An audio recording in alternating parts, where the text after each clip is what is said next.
Halo guys, selamat datang di Ormas Kamisan, obrolan mahasiswa setiap hari Kamis. Sekarang Ormas Kamisan bakalan diadain dengan podcast. Untuk tema dan pemantiknya, kalian bisa saksikan terus ya.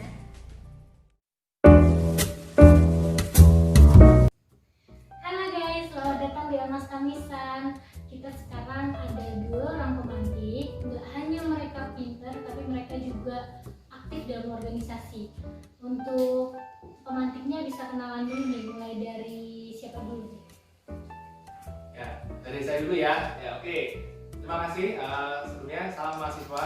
Kenalkan, nama saya Tommy Brajan. Kalian bisa manggil aku Tommy. Saya mahasiswa manajemen 2017. Salam mahasiswa. Halo, nama aku Maria Angela, biasa dipanggil Angel, program studi manajemen angkatan 2018. Oke, ini nanti Tommy dan Kak Angel manggilnya ya. Nah, kita udah tahu nih untuk mereka sendiri ngambil jurusan apa. Kita bakalan kepoin dan tanya-tanyain sama mereka tentang apa sih pendapat mereka tentang pentingkah IPK dalam kuliah.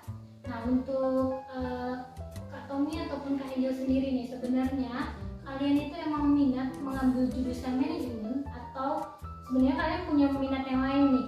Mulai dari siapa dulu? Ya, oke, saya dulu ya teman-teman. Ya, kalau saya sendiri memang memiliki minat di bidang manajemen ya, karena saya meneruskan apa yang sudah saya lanjutkan dulu di SMK masa lalu. Dan hari ini saya tinggal melanjutkan di program studi manajemen. Jadi program yang paling saya sukai ya manajemen. Itu saja. Oke, berarti itu yang memang minat dari Kak Tommy sendiri. Untuk Kak Angel ini gimana? Kalau dari aku sebenarnya ada program studi pilihan lain, cuma karena memang dari orang tua diarahkannya ke manajemen dan dibolehinnya ke manajemen, jadi ya masuknya ke program ini. Oke, kalau Kak Angel sendiri malah justru lebih kepada orang tua ya, keinginan orang tua. Oke, itu dari mereka berdua. Nah, untuk membahas tema yang kita adain, itu menurut kalian sendiri nih, baik Tommy ataupun Angel, itu gimana sih pandangan kalian tentang apakah IPK itu penting atau sebenarnya nggak penting nih? Mulai dari Tommy. Ya, mungkin dari saya sendiri IPK itu penting ya teman-teman, karena dari IPK sendiri bisa mencerminkan apa yang sudah kita kerjakan, apa yang sudah kita usahakan selama kita belajar di Universitas Pendidikan Wacana gitu ya. Dan itu sebagai wujud tanggung jawab kita gitu kepada orang tua, kepada keluarga ataupun orang-orang yang sudah mendukung kita selama kita berkuliah. Jadi IPK itu penting dan kedepannya juga sebagai acuan kita, apakah kita itu bisa melatih diri kita untuk lebih baik lagi atau seperti apa, seperti itu sih teman-teman. Oke, berarti itu seperti kemampuan diri juga ya, melatih kemampuan diri juga untuk menunjukkan kalau misalnya kita baik, berarti memang kemampuan kita baik juga. Nah, kalau dari Kak Angel nih, Kalau buat aku secara pribadi sih IPK itu penting banget, soalnya aku memang tipe orang yang orientasinya masih mengarah ke nilai. Cuma jadinya seperti gimana ya, jadi IPK tuh buat standar diri aku sih menurutku. Kalau misalkan nih ada nilai aku yang rendah di bagian mana, aku tahu berarti kompetensi diriku tuh kurang di bagian situ. Tapi kalau misalkan aku udah bisa maksimalin nilaiku, berarti memang aku bisa mengetahui kompetensiku di bidang tersebut. Jadi aku bisa mungkin lebih mendalaminya nanti di lain hal atau di lain kesempatan. oke, berarti itu sama ya, hampir sama kayak Tommy untuk melatih diri seberapa bisanya kita di dalam mata kuliah masing-masing gitu. Tapi tetap IPK kita itu harus baik biar kita menunjukkan kalau misalnya kita tuh dalam menjalani kuliah juga baik gitu ya. Nah, untuk Angel ataupun Tommy ini menurut kalian sendiri kalian punya nggak sih strategi tertentu nih? Karena kan kita tahu juga kalau Tommy ini lulusan tercepat 2017, tapi juga dia IPK-nya tetap baik. Sedangkan Angel ini dia itu nggak cuma cantik tapi juga dia pintar. Buktinya dia menjadi mahasiswa yang berprestasi, ada di papan prestasi itu mukanya. Nah, ini gimana nih Bu? Dari Angel dari Angel atau dari Tommy dulu? Ya, kalau dari saya sendiri ya teman-teman, untuk strategi IPK itu sebenarnya dari saya pribadi itu mengukur mata kuliah yang akan saya ambil gitu ya. Jadi di setiap semesteran kita akan melakukan KRS. Nah, di situ pertimbangkan mana yang berat, mana yang sedang, mana yang ringan. Jadi saya biasanya akan membagi, ada yang berat, ada yang ringan, ada yang berat, ada yang sedang. Supaya selama saya berkegiatan juga aktif di kegiatan-kegiatan mungkin di luar kampus atau di dalam kampus, itu tidak terlalu mengganggu signifikan gitu terhadap studi saya. Nah, di situ juga saya biasanya akan mengukur kembali mata kuliah yang mungkin lebih cocok atau yang mungkin saya sudah cukup menguasai gitu ya. Jadi saya akan ambil terlebih dahulu supaya bisa lebih cepat dalam proses belajar dan pembagian waktu, sehingga yang diharapkan atau strategi IPK tadi itu bisa tercapai gitu teman-teman. Intinya di sini saya menimbang dari segi mata kuliahnya, jadi tidak terlalu kepada dosennya seperti itu. Jadi sesuai kemampuan yang sudah kita punya atau yang sudah kita miliki, seperti itu sih teman-teman. Itu dari aku. Berarti kayak mata kuliahnya itu antara pilihan dan wajib gitu ya, atau kamu lebih mengutamakan yang wajib dulu, baru nanti baru ke pilihan. Ya, bisa seperti itu.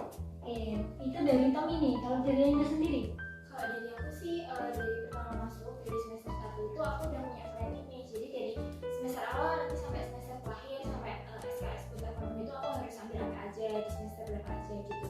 Cuma mungkin agak sedikit beda dari Kak Tommy. Kalau Kak Tommy tadi bilangnya melihat dengan kemampuannya. Jadi yang susah sama yang lebih mudah digabung kayak gitu. Kalau aku sih yang mana yang bisa aku ambil, yang mana bisa memenuhi SKS ku, itu aku bakal ambil gitu. Walaupun misalkan nih banyak yang susah kayak gitu, ya itu bakal aku jalanin nanti, tapi aku bakal ambil yang penting aku cepat selesaiin dulu SKS-nya gitu. Dan kalau soal IPK biasanya aku emang dari misalnya dari awal atau dari tengah semester aku kan udah tahu seberapa susahnya mata kuliah itu. Jadi itu aku udah kira-kira di mata kuliah ini aku nanti bakal dapat nilai apa, nanti IPK akhirku kayak gimana. Kalau misalkan nilai itu di bagian mana aja lah, berarti nanti pertengahan sampai akhir aku harus tingkatin nilai itu sampai berapa, kayak gitu sih Kak biasanya. Berarti kalau Angel juga lebih ke strateginya ya dalam mengambil mata kuliah. Nah itu selanjutnya kita bakalan nanya lagi nih ke Tommy ataupun ke Angel. Kalian kan nggak hanya pintar dalam studi. Nah kalian gimana nih pandangan kalian tentang IPK dalam organisasi? Apakah itu penting atau sebenarnya nggak penting? Mulai dari Tommy dulu. Ya, baik teman-teman. Jadi ini menarik ya teman-teman.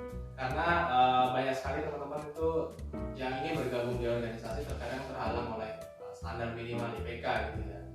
Nah, kalau bagi saya sendiri untuk IPK itu tidak terlalu penting untuk beberapa fungsi ya. Jadi misalkan hanya beberapa divisi atau fungsi tertentu yang memang tidak perlu membutuhkan IPK tinggi, menurut saya tidak menjadi acuan gitu untuk seseorang harus punya standar IPK supaya bisa terlibat di organisasi. Tetapi untuk beberapa fungsi atau mungkin yang strategis gitu ya, biasanya memang dibutuhkan standar IPK, tetapi saya rasa juga tidak perlu terlalu tinggi karena kembali lagi standar orang itu masing-masing. Artinya ada yang punya kemampuan secara akademik baik, belum tentu di organisasinya baik, atau yang organisasinya baik IPK secara akademik kurang baik, tapi ada juga dua-duanya yang kuasai. Nah itu tadi menjadi salah satu tolak ukur yang saya rasa kita bisa melihat dari berbagai kacamata supaya teman-teman itu kembali dikembangkan secara hard skill sama soft skillnya seperti itu. Berarti nggak cuma satu pandangan aja ya yang bisa kayak saya setuju nih IPK yang bagus harusnya yang ini, terus kalau misalnya IPK yang buruk harusnya hanya di divisi aja, tapi nggak menjadi core ataupun apapun. Itu berarti kayak tergantung juga ya penempatannya. Itu kalau dari Kak Tommy. Kalau dari Kak Angel nih? Kalau dari aku itu lebih ke arah antara penting dan nggak penting sih sebenarnya. Pentingnya kenapa? Karena IPK itu identik dengan seseorang yang bisa punya pengetahuan yang lebih luas. Cuma jadi IPK bisa jadi nggak jadi standar di organisasi, karena kalau misalkan nih ada teman kita yang IPK-nya itu dia bisa tinggi, tapi ternyata itu bukan kemampuan dia yang sesungguhnya. Itu bisa jadi nilai dia dapetin karena bantuan dari teman, karena sekelompok sama yang pintar kayak gitu. Jadi kadang itu juga kalau misalkan IPK itu bukan sesungguhnya kemampuan seseorang, itu juga bisa jadi disalahartikan. Berarti hampir mirip-mirip sama-sama gitu ya antara pendapatnya Tommy ataupun Angel. Kalau IPK itu sebenarnya penting, tapi tergantung dari bagaimana organisasi itu menjalankan dan penempatan di dalam organisasi. Kalau untuk Tommy ataupun Angel nih, kalian gimana nih strategi kalian? Kan kalian katanya juga pintar, tapi juga kalian mengikuti organisasi. Gimana cara kalian buat mengatur itu, buat menghandle itu? Dari Tommy dulu. Terima kasih. Ya, jadi kalau untuk saya membagi waktunya ya di organisasi maupun di perkuliahan gitu. Biasanya saya sudah menentukan jadwal untuk mata kuliah ini harus saya kerjakan, ada tugas gitu ya, saya harus kerjakan ini dari jam sekian sampai jam sekian. Atau biasanya saya baginya pagi sampai siang itu adalah untuk kuliah, sore menjelang malam untuk organisasi, atau sebaliknya.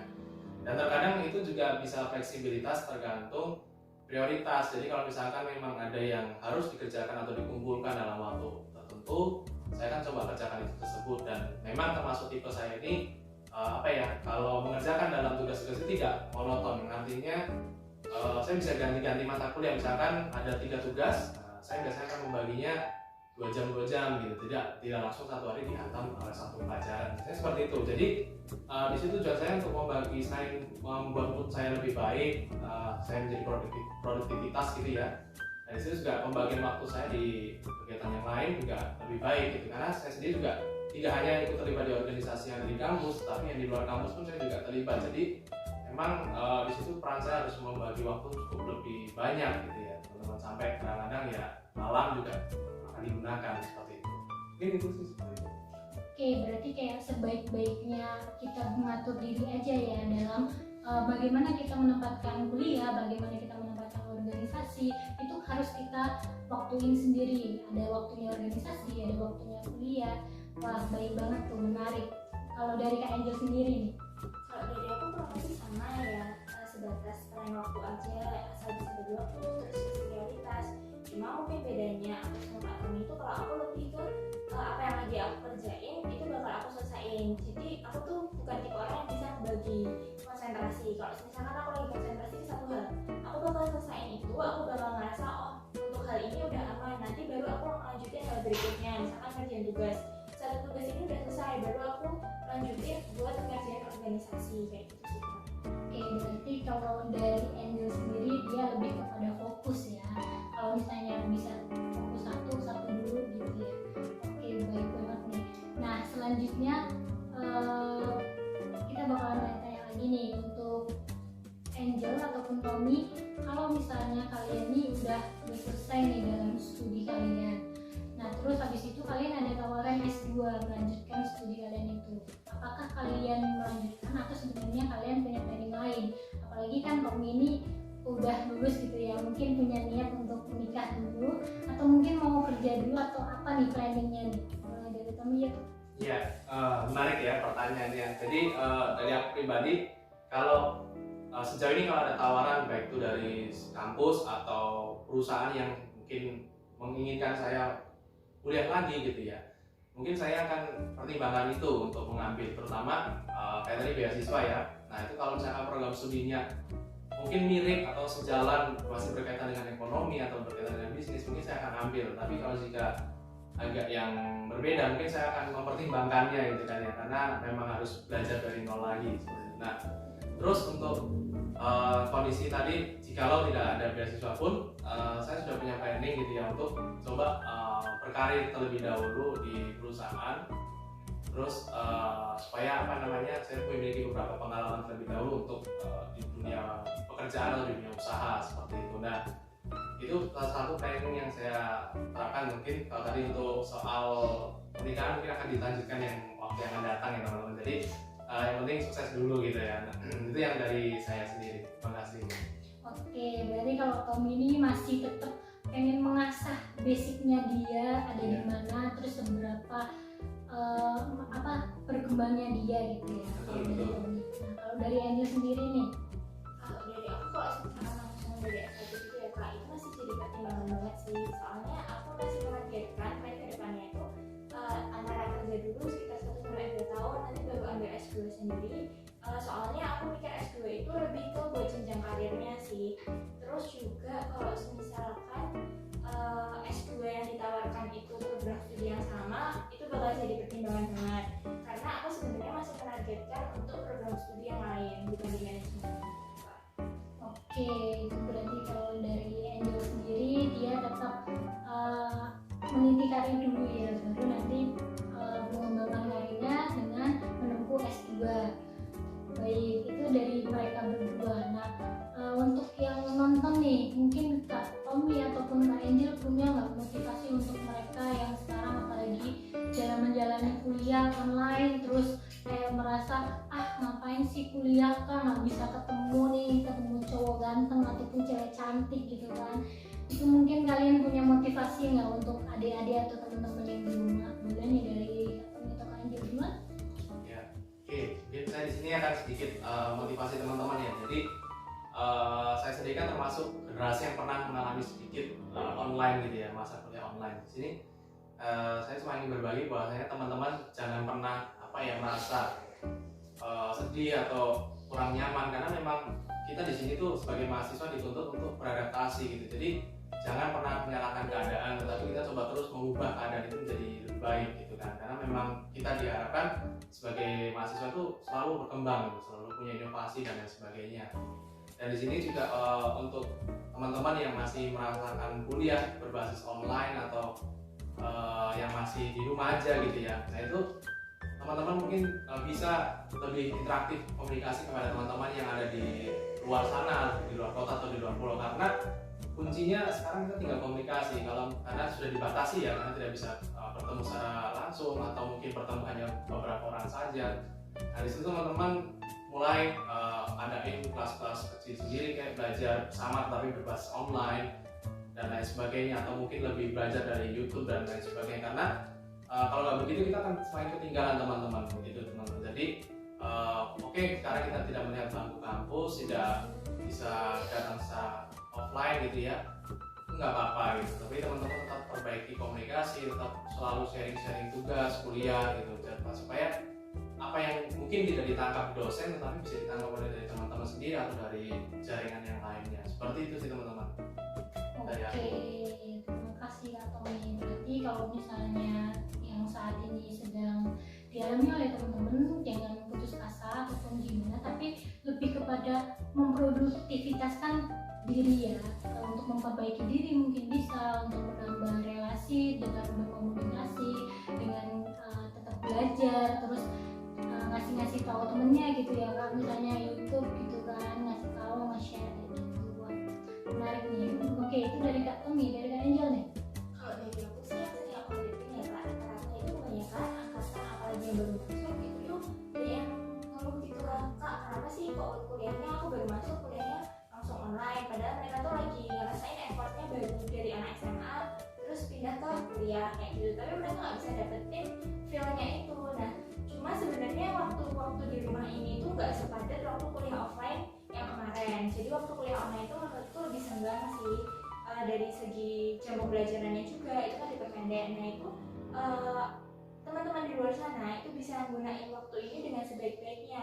Misalkan bisa mengikuti pelatihan keterampilan di luar sana. Jadi kita nggak cuma mengasah pengetahuan dari kampus, tapi juga bisa dimanfaatkan dengan mengasah keterampilan yang lain yang di luar pendidikan. Terus juga bisa menambah relasi, itu bisa bersosialisasi dengan teman-teman yang baru. Misalkan nih cuma lewat chatting, bercandaan aja, itu juga nanti kalau misalkan ketemu waktu nanti kuliah offline, pandeminya udah reda, itu juga bakal lebih klop kok rasanya, bakal merasa udah langsung punya teman banyak kayak gitu. Oke, berarti kayak lebih kepada mengembangkan diri ya, walaupun mungkin online tapi tetap kita sebisa mungkin untuk produktivitas, untuk tetap melihat ke depan itu kita mengikuti zaman itu seperti apa. Jadi jangan hanya tetap berdiam diri tapi kita mengefortkan diri, kayak misalnya ada juga kan sekarang online kan webinar kayak gitu ya Kak, itu kan bisa diikuti juga, itu juga ada yang gratis, itu juga bisa menambah pengetahuan kita juga, mengubah skill-skill kita dari yang tadinya bisa menjadi bisa. Itu buat teman-teman sendiri itu bisa menjadi motivasi nih buat teman-teman. Kalau misalnya kalian walaupun online kayak gini, itu tetap harus kalian bisa jalanin. Kalian harus yakin kalau misalnya justru malah online ini yang membuat kalian lebih maju daripada teman-teman kalian yang lain gitu. Jadi kalian harus tetap semangat, kalian harus tetap jaga kesehatan. Salam mahasiswa. Salam